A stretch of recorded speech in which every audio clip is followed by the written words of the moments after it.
Sydney Island Deer Cull. It's the most ridiculous buffoonery that you can possibly imagine. What's really wild is all these added expenses. They've spent $800,000.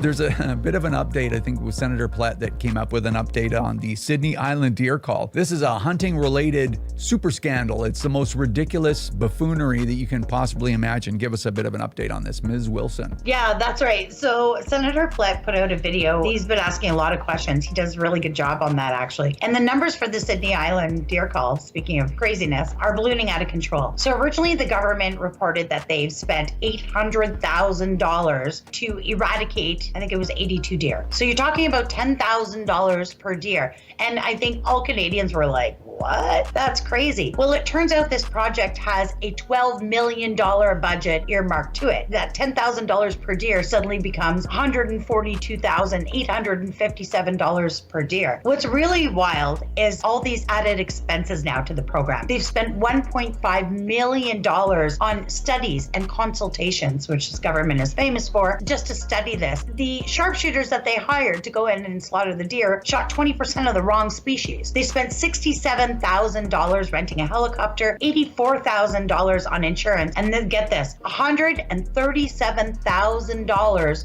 on firearm certification. And I did the math before we started the show. I'm here in the city, so it's probably more expensive here. But the average firearm certification course here in my city is probably about $200. So that would certify almost 700 sharpshooters. That's not what they used. So it would be interesting to see who got those contracts and what they charged for certification. 150 grand to get these guys like a firearms license and maybe some, you know what I mean, a brief about Canadian law, or, you know, go over some policies about methods like how are we going to do this via helicopter, you know, study the island, where's all the private property, maybe look at the different species. Is there anything these people can do right, honestly? No.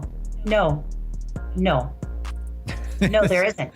It's a resounding, that's the answer. It's a resounding no. And then apparently the government's position is their use of whatever it was, restricted firearms with full capacity magazines and all the rest of that stuff, and on these small deer is an acceptable practice apparently. Yeah, that's right. They said that the methods that they selected, which is basically, you know, a helicopter-borne slaughter with semi-autos and 30-round magazines, are globally proven and aligned with internationally recognized principles. It's interesting that Justin Trudeau says you don't need an AR-15 to take down a deer. You know, the deer we're hunting, whitetail or blacktail or muleys, are huge animals. These are tiny little fallow deer. They're basically dogs with horns. They still just slaughtered everything. But it's interesting. I never want to hear anyone talk to me about how inhumane hunting is when the government clearly states that sharpshooters with AR-15s hanging out of helicopters, mowing down everything, including the wrong species, is globally proven to align with international standards. Unbelievable. Remember, if you don't stand up for your own ability to own and use firearms,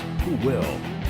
Join the CCFR or donate right now at www.firearmrights.ca.